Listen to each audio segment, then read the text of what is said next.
I know that I'm throwing a lot of data at you. I know that.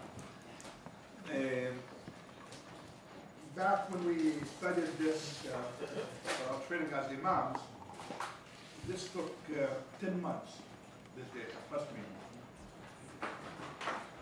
Trying to squeeze that into 3 hours, it's difficult, believe me, on me more than it's on you, to look for what data exactly should I be covering. So I apologize there. Number two, we'll have a lot of time for questions and answers, I hope. Number three, some may say, as one put it, Imam Hindi, this sounds too good to be true. And I know, trust me. And believe me, I am not trying to make it look too good. This is my belief, this is my understanding. This is what I studied for so many years. So I'm not trying to make it look good in any way, shape, and form, but this is what it is.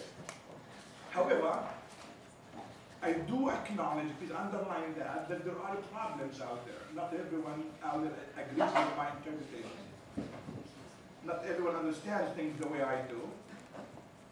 And there are people who think I'm a crazy, lunatic, Americanized guy who understands nothing of Islam. I have been called that, so if you Google me in Arabic, you know exactly what I'm talking about. And there are people who would never invite me to deliver Friday khutbahs in their mosques. I know that. I did that once in a mosque. A meeting took place immediately after my Friday khutbah in that mosque. And I was declared too heretic to deliver a speech in that mosque again. Without there. Where was it? Somewhere in the earth, you know. You know, I am familiar with that reality within the Muslim community and within the Jewish community and within the Christian community.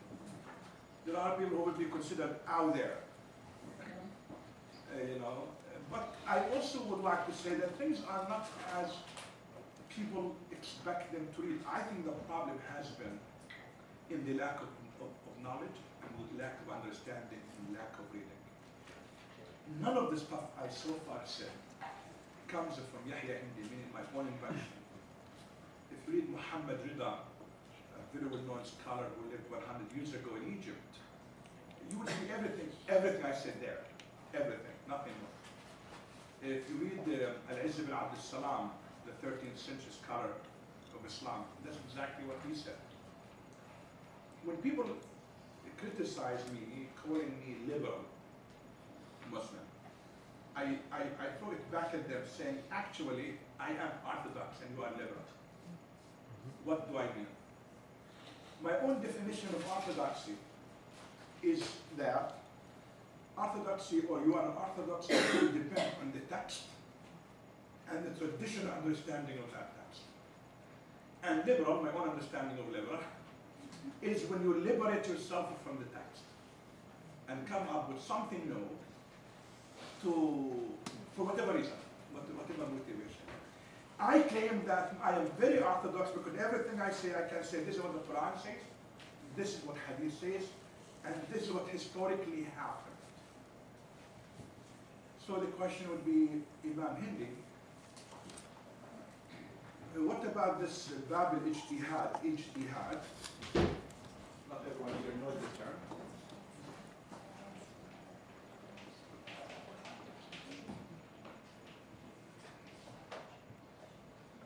A very well-known traditional term within Islamic scholarship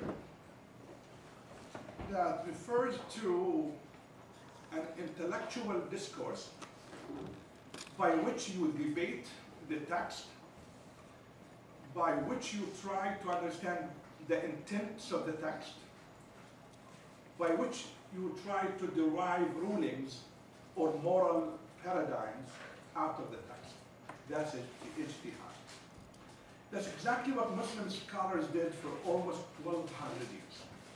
Only to the Quran. Look, Qur'an and Hadith. Ijtihad is the attempt to understand both the Qur'an and Hadith and bring them together or reconcile them. Now, that's what happened for 1,200 years. At one point in the history of Islam, 200 years ago, that discipline started fading away. And people started saying, well, we were able to do this for 1,200 years. We exhausted every possible meaning, every possible ruling, every possible. So why would we even try to do this anymore? And they looked at Muslims worldwide and found an empire that extended from Morocco all the way to Indonesia. So they did not see a reason to go beyond.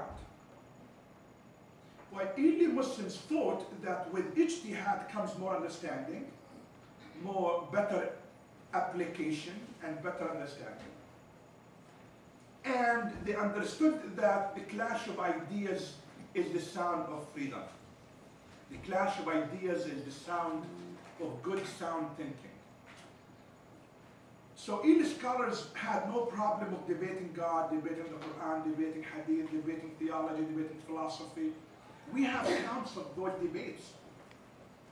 For my second master's degree, I did a translation of a manuscript called Nuzul Isa ibn Maryam fi Akhir al-Zaman, a 13th century manuscript by Imam Sayuti of Asyut, Egypt, called The Descent of Jesus, Son of Mary at the End of Time. It's basically Islamic eschatology of Jesus.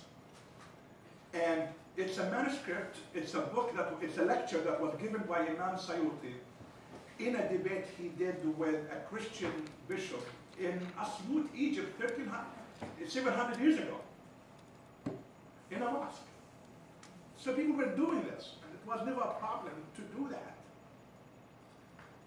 So what went wrong in the Muslim Ummah community that Muslims no longer talk about that? I don't see debates in mosques. I don't see rational, intellectual, respectful discussions about anything in the mosques anymore. It's the Imam sitting like God on earth, telling people how to think and how not to think. So believe it or not, when people come from the East and see me giving khutbahs, making jokes sometimes, do we really make jokes in khutbahs, in sermons, in Friday sermons? But they're not used to anymore back there to that time of time. Imam, but I saw a Christian or a Jew in the, so why not? Really, can that happen? I'm supposed to lead the graduation commencement Friday service in Doha in a few weeks from now, 2 weeks from now. But guess what? The email that I just received, Imam Hendi, the service will be done at Hyatt Regency at this place from this time to this time. But by the way, where should we put the women? In another room or in the back room with separation? And I see that email. What are you talking about? We don't separate between men here and women here. What are you talking about? Obviously, it's an issue there. It's not an issue here. And my response is how traditionally, if you go to Mecca, the center and the beginning where Islam starts, men and women pray together next to each other, shoulder to shoulder, in Mecca as we speak. So they were able to maintain that tradition in Mecca, but they lost it throughout the world, where now women even don't go to the mosque. And when I say to women who just immigrate to America to come to, really? But a woman. I know you are a woman. I still want you to come. So what I'm saying is, what's going on wrong? Now, when I work with my community to build our own mosque in Frederick, Maryland, I made sure I am on the committee speaking with the engineer. But I did not want my mosque to be another mosque. I wanted it to be a prophetic mosque, very much like the Prophet Mosque, where men and women had the same door, and they prayed in the same hall. And it was tough, I'm telling you, but it went forward. People, yeah, makes sense. The Quran, Hadith, history, And now men and women pray together, the same door, the same gate, no separation between men and women. So what I'm saying is something went wrong, without any doubt. So we no longer do ijtihad, meaning study, analyze, and no longer think reflectively, and no longer think that science and religion can go hand in hand. When for many years it was going hand in hand. Imam al-Razi, the very well-known, actually maybe I would dare to say Imam al-Razi was number two in Qur'anic exegesis tafsir in history. He had one of the largest books of tafsir, traditionally. Was also a physician, a doctor himself. And he understood science to be the sister discipline of tafsir.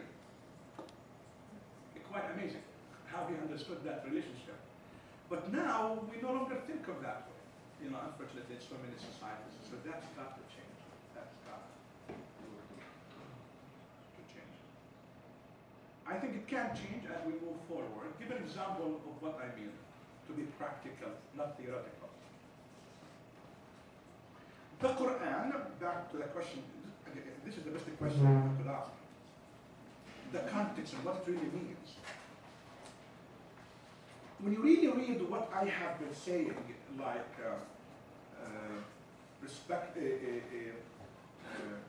environmental justice, achievement of stability and peace, as you talk about that, Islam comes to an Arabic Bedouin society where women could not speak for their rights in any way, shape, and form. Would be raped, kidnapped, enslaved, with absolutely nothing to protect them. But also there were practices against men too. A woman would have ended up pregnant with a child, or 2 or 3 or 5, sometimes 10, after so many years. And no one to claim as their father. And in a Bedouin society, Arabia, you end up literally tortured, would have a single mother with 10 children. Sometimes in America, with all of the advancement, 1 is too much, let alone 10 children, no one is there to take care of them. So Islam institutionalized specific ways by which you can go to the court and actually end up making sure that this man is actually the father of your children. So you go to the court, you swear, and you have to have rules that you ended up that you were married to this person or you were with him for whatever reason.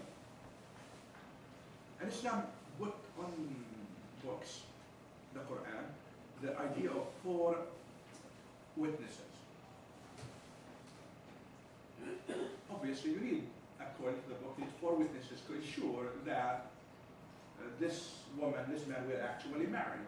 If they were married and they went around with each other, or there must be a proof that they have seen it, people have seen them. And it's not difficult to prove it. Or what about if a woman goes to court and says, yes, this man actually is not, I was not married with him, but he raped me. How can you prove it? It's become, as we say in the court, my word against his word. What would you do? The Quran institutionalized the idea of swearing in the text, on the Quran, that I did or did not. Number 2, also bring forth testimonies, witnesses. And that was the case operated upon in Islamic Sharia courts for so many countries, for so many centuries. A case came, I think it was in Egypt recently, 2 years ago, I think, 9 years ago, where a woman said, I was raped by this man, and I was him punished. Can you bring 4 witnesses? And she said, my God, he raped me in the middle of nowhere. How can I have any 1 witness, let alone 4 witnesses? The lawyer who was in charge of that case was really smart, and who really understands what I call the spirit of the Quran, not the literal meaning of the Quran. who understand the spirit of Sharia, not the literal meaning of Sharia. He says in his deliberations that the Islamic system, criminal system, judicial criminal system, the most important goal objective is to ihqaq al-haq, to affirm the truth and ensure that the criminal is actually punished and people are given their rights. He said, yes, we cannot have one witness or even one witness. But he said, we live in a world, listen to his, I'm summarizing it. He said, we live in a world when we don't need 4 witnesses. We could do ihqaq al-haq, affirm the truth, with DNA testing. And guess what, when that case went to the court? And guess what, when he argued his case? So many people are not used to that system of ihqaq al-haq. Of course not. There is no precedent in our legal system, they said, that you do DNA testing. The case took almost a year to end up in the Majlis Sha'ab in the Egyptian parliament with a lot of discussions about this as to what the law really means. Does it mean really 4 witnesses? Or is the 4 witnesses what was available and may have made sense at one point, but what makes sense now in the modern day technology, DNA, is 25,000 zillion testimonies with 1A testing. Finally, they approved it, and the case was won by that woman. There are some Muslim countries still, as we speak, debate the usage of DNA testing in the court proceedings.